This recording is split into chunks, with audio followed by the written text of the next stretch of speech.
السلام علیکم ورحمۃ اللہ وبرکاتہ۔ بسم اللہ الرحمن الرحیم۔ ایک اونٹ پر 3 افراد سوار تھے، ایک مرد، ایک عورت اور ایک بچہ۔ ان کا رخ مدینہ کی طرف تھا۔ اچانک ایک تیز آواز ابھری، ٹھہرو، تم جا سکتے ہو لیکن تمہاری بیٹی تمہارے ساتھ نہیں جا سکتی۔ ان الفاظ کے ساتھ ہی کئی سواروں نے انہیں گھیر لیا، خاتون کو زبردستی اونٹ سے اتار لیا اور واپس مکہ کی طرف لے چلے۔ ایسے میں کچھ اور لوگ وہاں آ پہنچے۔ ان میں سے ایک نے گرج کر کہا، ٹھہرو، تم اپنی لڑکی کو لے جا سکتے ہو مگر ہمارے بچے کو ساتھ نہیں لے جا سکتے۔ یہ کہہ کر انہوں نے خاتون سے بچہ چھین لیا۔ اب مرد بیچارہ اکیلا رہ گیا۔ ایک گروہ خاتون کو لے کر چلا گیا، دوسرا بچے کو۔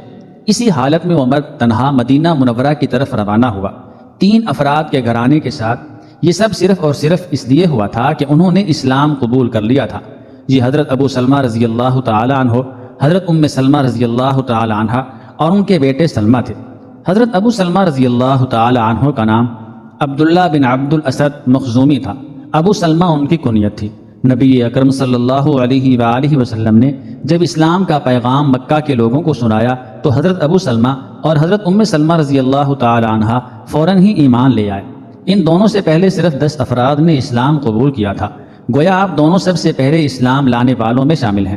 حضرت ابو سلمہ رضی اللہ تعالیٰ عنہ نبی اکرم صلی اللہ علیہ وآلہ وسلم کے رشتہ دار بھی تھے۔ ان کی والدہ آپ صلی اللہ علیہ وآلہ وسلم کی پھوپھی تھیں۔ اس طرح آپ نبی کریم صلی اللہ علیہ وآلہ وسلم کے پھوپھی زاد بھائی تھے۔ آپ نبی اکرم صلی اللہ علیہ وآلہ وسلم کے دور شریک بھائی بھی تھے۔ اسی طرح حضرت حمزہ رضی اللہ تعالیٰ عنہ کے بھی دور شریک بھائی تھے۔ دونوں میاں بیوی نے جب اسلام قبول کیا تو دوسرے مسلمانوں کی طرح انہیں بھی ظلم و ستم کا نشانہ بنایا گیا۔ کفار کے مظالم جب حد سے بڑھے تو نبوت کے 5ویں سال نبی کریم صلی اللہ علیہ وآلہ وسلم نے مسلمانوں کو حبشہ کی طرف ہجرت کی اجازت دے دی۔ اس طرح سب سے پہلے 11 مردوں اور 4 عورتوں کا ایک قافلہ حبشہ روانہ ہوا۔ ان میں حضرت ابو سلمہ اور حضرت ام سلمہ رضی اللہ تعالی عنہا بھی تھے۔ مکہ کے کافروں کو جب ان کے ارادے کا علم ہوا تو ان کے ایک گروہ نے سمندر کے کنارے تک ان کا پیچھا کیا، لیکن ان کے وہاں پہنچنے سے پہلے ہی قافلے والے کشتی میں سوار ہو چکے تھے اور کشتی روانہ ہو چکی تھی۔ یہ لوگ وہاں 3 ماہ ہی ٹھہرے تھے کہ انہیں مکہ کے سب لوگوں کے اسلام لانے کی اطلاع ملی۔ یہ خبر سنتے ہی ان مہاجرین نے مکہ کا رخ کیا۔ مکہ کے قریب پہنچ کر انہیں پتہ چلا کہ خبر غلط تھی، لیکن اب فوری طور پر ان کے لیے حبشہ جانا ممکن نہیں تھا، اس لیے کسی نہ کسی طرح مکہ میں داخل ہو گئے۔ وہاں مسلمانوں پر ظلم و ستم اور بڑھ گئے۔ چنانچہ آپ صلی اللہ علیہ وآلہ وسلم نے پھر مسلمانوں کو ہدایت فرمائی کہ حبشہ کی طرف ہجرت کر جائیں۔ چنانچہ نبوت کے 6 سال دوسری بار ہجرت ہوئی۔ اس بار 83 مرد اور 20 عورتوں نے ہجرت کی اور حبشہ پہنچ گئے۔ اس قافلے میں بھی ابو سلمہ اور ام سلمہ رضی اللہ تعالی عنہا شامل تھے، گویا یہ ان کی دوسری ہجرت تھی۔ اس طرح انہوں نے وہاں کئی سال گزارے۔ آخر یہ دونوں بہت سے دوسرے مسلمانوں کے ساتھ پھر مکہ آ گئے۔ یہ آپ صلی اللہ علیہ وآلہ وسلم کے مدینہ کی طرف ہجرت سے کچھ ہی پہلے کا واقعہ ہے۔ یہاں پہنچ کر وہ پھر اپنے قبیلے اور دوسرے کافروں کے ظلم کا نشانہ بن گئے۔ رسول اللہ صلی اللہ علیہ وآلہ وسلم نے ابھی ہجرت نہیں کی تھی۔ حضرت ابو سلمہ رضی اللہ تعالیٰ عنہ نے کفار کے مظالم سے تنگ آ کر مدینہ کی ہجرت کا ارادہ کر لیا۔ اس وقت ان کے پاس ایک ہی اونٹ تھا۔ انہوں نے اس اونٹ پر حضرت ام سلمہ اور اپنے ننھے بچے سلمہ کو سوار کیا، خود اونٹ کی نکیل پکڑی اور پیدل چل پڑے۔ حضرت ام سلمہ رضی اللہ تعالی عنہا کے قبیلے بنو مغیرہ کو اس بات کی خبر ہو گئی۔ انہوں نے اونٹ کو گھیر لیا اور ابو سلمہ سے کہا کہ تم جا سکتے ہو لیکن ہماری بیٹی تمہارے ساتھ نہیں جا سکتی۔ یہ کہہ کر انہوں نے اونٹ کی نکیل حضرت ابو سلمہ رضی اللہ تعالی عنہ کے ہاتھ سے لے لی اور حضرت ام سلمہ رضی اللہ تعالی عنہا کو زبردستی اپنے ساتھ لے چلے۔ اتنے میں حضرت ابو سلمہ رضی اللہ تعالی عنہ کے اپنے خاندان کے لوگ یعنی بنو عبد الاسد آ پہنچے۔ انہوں نے بچے کو چھین لیا اور بنو مغیرہ سے کہا، تم نے اپنی لڑکی کو ہمارے آدمی سے چھین لیا، ہم اپنے بچے کو تمہارے پاس کیوں چھوڑیں؟ یہ کہہ کر بچہ ان سے چھین لیا۔ اس چھینا چھینی میں سلمہ کا بازو بھی اتر گیا۔ اب ذرا منظر دیکھیے، حضرت ابو سلمہ رضی اللہ تعالی عنہ سے ان کی بیوی اور بچہ چھین لیا گیا، ماں سے اس کے جگر کا ٹکڑا چھین لیا گیا اور اس معصوم بچے سے اس کے ماں باپ کو جدا کر دیا گیا۔ اب حضرت ابو سلمہ رضی اللہ تعالیٰ عنہ تنہا مدینہ کی طرف روانہ ہوئے۔ حضرت ام سلمہ رضی اللہ تعالی عنہا کو بنو مغیرہ لے گئے اور بچہ بنو عبد الاسد لے گئے۔ گویا دین کی خاطر 3 افراد کا یہ گھرانہ جدائی کی مصیبتیں برداشت کر رہا تھا۔ حضرت ام سلمہ رضی اللہ تعالی عنہ کو شوہر اور بچے کی جدائی کا بہت صدمہ تھا۔ روزانہ گھر سے نکل جاتی، ایک ٹیلے پر بیٹھ کر روتی رہتی۔ پورا 1 سال اسی حالت میں گزارا۔ ایک دن بنو مغیرہ کے ایک رحم دل اور با اثر شخص نے انہیں اس طرح روتے دیکھا تو اس کا دل نرم ہو گیا۔ اس نے اپنے قبیلے کو جمع کیا اور ان سے کہا، یہ لڑکی آخر ہمارا خون ہے، ہم کب تک اسے اس کے شوہر اور بچے سے جدا رکھیں گے؟ اسے اپنے شوہر کے پاس جانے دو۔ اس نے ایک آدمی کی بات سن کر دوسروں کو بھی رحم آ گیا۔ انہوں نے حضرت ام سلمہ رضی اللہ تعالی عنہ کو اجازت دے دی کہ وہ اپنے شوہر کے پاس مدینہ جا سکتی ہیں۔ جب بنو عبد الاسد نے یہ سنا تو انہوں نے بھی بچہ ان کے حوالے کر دیا۔ اب حضرت ام سلمہ رضی اللہ تعالی عنہ نے اپنے بچے سلمہ کو لیا، اونٹ پر سوار ہوئیں اور مدینہ کی طرف روانہ ہو گئیں۔ ایک تنہا عورت، اس کے ساتھ ننھا بچہ اور طویل سفر، لیکن دین کی خاطر یہ سب کچھ برداشت کیا جا رہا تھا۔ راستے میں ایک شریف آدمی عثمان بن طلحہ ملے۔ انہیں جب معلوم ہوا کہ ایک عورت اکیلی اپنے بچے کے ساتھ مدینہ جا رہی ہے تو دل میں سوچا، اے عثمان، یہ بات مردانگی کے خلاف ہے کہ مکہ کی ایک بیٹی اس طرح تنہا سفر کرے اور تو اس کی مدد نہ کرے۔ انہوں نے اونٹ کی نکیل پکڑی اور مدینہ کی طرف لے چلے۔ جب کہیں ٹھہرنا پڑتا تو وہ کسی درخت کی اوٹ میں ہو جاتے، جب چلنے لگتے تو اونٹ تیار کر کے لے آتے۔ غرض اس طرح قبا پہنچ گئے۔ حضرت ابو سلمہ رضی اللہ تعالی عنہ وہیں ٹھہرے ہوئے تھے۔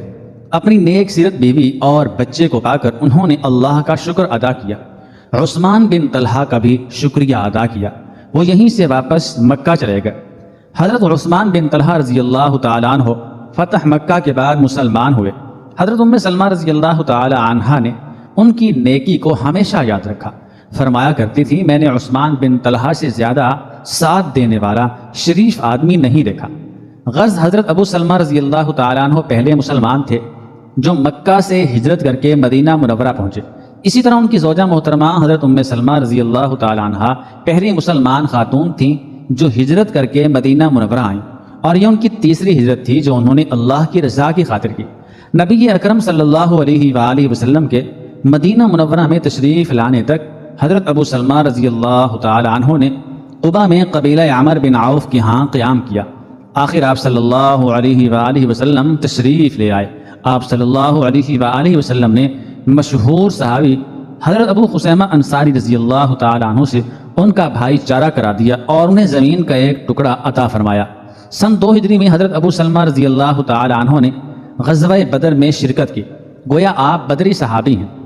3 ہجری میں غزوہ احد میں حصہ لیا۔ جنگ کے دوران ایک مشرک نے زہر میں بجھا ہوا ایک تیر انہیں مارا۔ آپ کا بازو اس تیر سے زخمی ہو گیا، وہ شدید زخمی ہو گئے۔ 1 ماہ کے علاج کے بعد زخم تو بھر گیا مگر زہر اندر ہی اندر کام کرتا رہا۔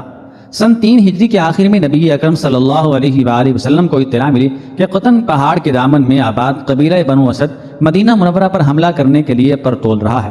آپ صلی اللہ علیہ وآلہ وسلم نے حضرت ابو سلمہ رضی اللہ تعالیٰ عنہ کو 150 سوار دے کر حکم دیا کہ فوراً روانہ ہو جاؤ، اور اس سے پہلے کہ وہ ہم پر حملہ کریں تم ان پر حملہ کر دو۔ حضرت ابو سلمہ رضی اللہ تعالیٰ عنہ بہت رازداری سے سفر کرتے یکم محرم 4 ہجری کو یکایک ان پر ٹوٹ پڑے، انہیں اپنی تلواروں پر رکھا، وہ بدحواسی کے عالم میں ادھر ادھر بھاگے۔ اب حضرت ابو سلمہ رضی اللہ تعالیٰ عنہ نے مجاہدین کو 3 حصوں میں تقسیم کر کے مختلف سمتوں میں ان کے تعاقب میں روانہ کیا۔ اس طرح ان مجاہدین نے بنو اسد کے قبیلے کو مار بھگایا۔ اونٹوں اور بھیڑوں کی بہت بڑی تعداد بھی مسلمانوں کے ہاتھ لگی۔ بنو اسد کو چھپنے کی جگہ بھی نہ مل سکی، ان میں سے زیادہ تر مارے گئے۔ حضرت ابو سلمہ رضی اللہ تعالیٰ عنہ 29 دن بعد واپس لوٹے۔ نبی اکرم صلی اللہ علیہ وآلہ وسلم کی خدمت میں مال غنیمت پیش کیا۔ آپ صلی اللہ علیہ وآلہ وسلم بہت خوش ہوئے۔ حضرت ابو سلمہ اور ان کے ساتھیوں کو دعا دی۔ تاریخی کتابوں میں یہ لڑائی سریہ ابو سلمہ یا سریہ قطن کے نام سے مشہور ہے۔ اس مہم سے واپسی کا کچھ عرصہ بعد حضرت ابو سلمہ رضی اللہ تعالیٰ عنہ کا وہ زخم پھر سے ہرا ہو گیا جو غزوہ احد میں زہر میں بجھے تیر کے لگنے سے آیا تھا۔ بہت علاج کیا گیا لیکن زخم بگڑتا چلا گیا، یہاں تک کہ حضرت ابو سلمہ رضی اللہ تعالیٰ عنہ کے بچنے کی امید نہ رہی۔ اس دوران رسول اللہ صلی اللہ علیہ وآلہ وسلم کئی بار ان کی بیمار پرسی کے لیے تشریف لائے۔ جمادی الاخر 4 ہجری کے شروع میں ان پر نزع کی حالت طاری ہوئی۔ آپ صلی اللہ علیہ وآلہ وسلم کو اطلاع دی گئی۔ آپ صلی اللہ علیہ وآلہ وسلم فوراً ان کے گھر تشریف لائے۔ انہوں نے آپ صلی اللہ علیہ وآلہ وسلم کی طرف دیکھا اور دنیا سے رخصت ہو گئے۔ نبی کریم صلی اللہ علیہ وآلہ وسلم نے اپنے دست مبارک سے ان کی آنکھیں بند کیں اور فرمایا، انسان کی روح جس وقت بدن سے جدا ہوتی ہے تو آنکھیں اس کو دیکھنے کے لیے کھلی رہ جاتی ہیں۔ اس وقت حضرت ام سلمہ رضی اللہ تعالی عنہ غم کی وجہ سے نڈھال تھی، بار بار کہہ رہی تھیں، ہائے غربت میں کیسی موت آئی۔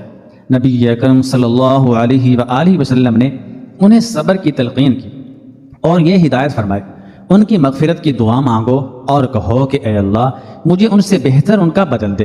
اس کے بعد حضور صلی اللہ علیہ وآلہ وسلم نے خود ان کی مغفرت کی دعا کی اور ان کی نماز جنازہ پڑھائی۔ جب حضرت ابو سلمہ رضی اللہ تعالیٰ عنہ فوت ہوئے، ان کے ہاں 4 بچے تھے، 2 لڑکے 2 لڑکیاں۔ ان چاروں نے نبی اکرم صلی اللہ علیہ وآلہ وسلم کے سائے میں پرورش پائی۔ حضرت ابو سلمہ رضی اللہ تعالیٰ عنہ اپنے گھر کے افراد پر بہت مہربان تھے۔ وفات کے وقت ان کی زبان پر یہ الفاظ تھے، الہی میرے کنبے کی اچھی طرح نگہداشت کیجیے گا۔ اللہ تعالیٰ نے ان کی دعا قبول فرمائی۔ حضرت ام سلمہ رضی اللہ تعالیٰ عنہ چند ماہ بعد نبی اکرم صلی اللہ علیہ وآلہ وسلم کے نکاح میں آ گئیں اور اس طرح ام المومنین بنی۔ حضرت ابو سلمہ رضی اللہ تعالیٰ عنہ کی زندگی میں ایک مرتبہ حضرت ام سلمہ رضی اللہ تعالیٰ عنہ نے ان سے کہا تھا، آؤ ہم دونوں عہد کریں کہ ہم میں جو پہلے فوت ہو دوسرا اس کے بعد شادی نہ کرے۔ ان کی یہ بات سن کر حضرت ابو سلمہ رضی اللہ تعالی عنہ نے کہا، کیا تم میرا کہا مانو گے؟ جواب میں حضرت ام سلمہ رضی اللہ تعالی عنہ نے کہا، ہاں کیوں نہیں۔ حضرت ابو سلمہ رضی اللہ تعالی عنہ نے فرمایا، اگر میں پہلے مر جاؤں تو تم میرے بعد ضرور نکاح کر لینا۔ یہ کہنے کے بعد انہوں نے دعا کے لیے ہاتھ اٹھائے اور کہا، اے اللہ اگر میں ام سلمہ کی زندگی میں مر جاؤں تو آپ انہیں مجھ سے بہتر بدل عطا فرمائیے گا۔ ان کی یہ دعا قبول ہوئی۔ حضرت ابو سلمہ رضی اللہ تعالی عنہ کے بعد حضور نبی کریم صلی اللہ علیہ وآلہ وسلم نے ان سے نکاح فرمایا۔ حضرت ام سلمہ رضی اللہ تعالی عنہ فرماتی ہیں کہ ایک دن ابو سلمہ گھر آئے تو بہت خوش تھے، کہنے لگے کہ آج رسول اللہ صلی اللہ علیہ وآلہ وسلم کا ارشاد مبارک سن کر مجھے بہت خوشی ہوئی ہے۔ آپ صلی اللہ علیہ وآلہ وسلم نے فرمایا ہے کہ جو مسلمان مصیبت کے وقت سچے دل سے اللہ کے در پر جھکتا ہے اور یہ دعا مانگتا ہے کہ الہی اس مصیبت میں میری مدد کر اور بہتر نعم البدل عطا فرما، تو اللہ اس کی دعا قبول کرتے ہیں۔ فرماتی ہیں کہ ابو سلمہ کی یہ بات میرے دل میں سما گئی۔ جب انہوں نے وفات پائی تو میں نے بھی یہی دعا مانگی، لیکن پھر میرے دل میں خیال پیدا ہوا، بھلا ابو سلمہ سے بہتر بدل کون ہو سکتا ہے۔ وقت گزرنے کے بعد جب نبی اکرم صلی اللہ علیہ وآلہ وسلم نے مجھے نکاح کا پیغام بھیجا تو مجھے معلوم ہوا کہ اللہ تعالیٰ مجھے ابو سلمہ سے بہتر بدل دے رہے ہیں۔ حضرت ابو سلمہ رضی اللہ تعالیٰ عنہ نے اگرچہ لمبی زندگی نہیں پائی، لیکن اللہ کے راستے میں انہوں نے جو تکالیف اٹھائیں، نبی کریم صلی اللہ علیہ وآلہ وسلم کی محبت میں سب کچھ قربان کرنے کے لیے تیار رہے۔ شجاعت کی جو جوہر دکھائے، ان سب کی وجہ سے ان کا نام ہمیشہ زندہ رہے گا۔ اللہ تعالیٰ کی ان پر بے شمار رحمتیں ہوں، آمین۔ ایک اور واقعہ سماعت فرمائیں۔ حضرت انس بن مالک رضی اللہ تعالی عنہ بیان کرتے ہیں کہ حضور نبی اکرم صلی اللہ علیہ وآلہ وسلم کا یہ معمول تھا کہ آپ صلی اللہ علیہ وآلہ وسلم جمعہ کے دن مسجد میں نصب شدہ ایک کھجور کے تنے سے ٹیک لگا کر قیام فرما ہو جاتے اور لوگوں سے خطاب فرماتے۔ ایک رومی صحابی آپ صلی اللہ علیہ وآلہ وسلم کی خدمت میں حاضر ہوئے اور عرض کیا، یا رسول اللہ صلی اللہ علیہ وآلہ وسلم، کیا میں آپ کے لیے ایک ایسی چیز تیار نہ کر لاؤں کہ آپ اس پر تشریف فرما ہو جائیں اور یوں محسوس ہو کہ آپ قیام فرما ہیں؟ تو اجازت مل جانے پر انہوں نے آپ صلی اللہ علیہ وآلہ وسلم کے لیے ممبر تیار کیا۔ اس ممبر کے 2 درجے تھے اور آپ صلی اللہ علیہ وآلہ وسلم تیسرے درجے پر جلوہ افروز ہوئے۔ جب حضور صلی اللہ علیہ وسلم پہلی مرتبہ اس ممبر پر جلوہ افروز ہوئے تو وہ کھجور کا خشک تنا حضور نبی اکرم صلی اللہ علیہ وآلہ وسلم کی جدائی کی وجہ سے بیل جیسی آواز نکالنے لگا اور زار و قطار رونے لگا، جہاں تک کہ پوری مسجد اس کی غمناک آواز سے غمگین ہو گئی۔ حضور نبی اکرم صلی اللہ علیہ وآلہ وسلم اس کی خاطر ممبر سے نیچے تشریف لے آئے اور اس کے پاس گئے اور اسے اپنے ساتھ لپٹا لیا، جبکہ وہ روتے ہوئے بچے کی طرح بلبلا رہا تھا۔ جب حضور نبی اکرم صلی اللہ علیہ وآلہ وسلم نے اسے اپنے سینہ اقدس کے ساتھ لگایا تو وہ پرسکون ہو گیا۔ پھر آپ صلی اللہ علیہ وآلہ وسلم نے فرمایا قسم ہے اس ذات کی جس کی قبضہ قدرت میں محمد صلی اللہ علیہ وآلہ وسلم کی جان ہے، اگر میں اسے اپنے سینے کے ساتھ نہ لگاتا تو یہ رسول اللہ کے غم فراق میں قیامت تک اسی طرح روتا رہتا۔ پھر آپ صلی اللہ علیہ وآلہ وسلم نے اس کے بارے میں حکم فرمایا تو اسے اسی منبر کے نیچے دفن کر دیا گیا۔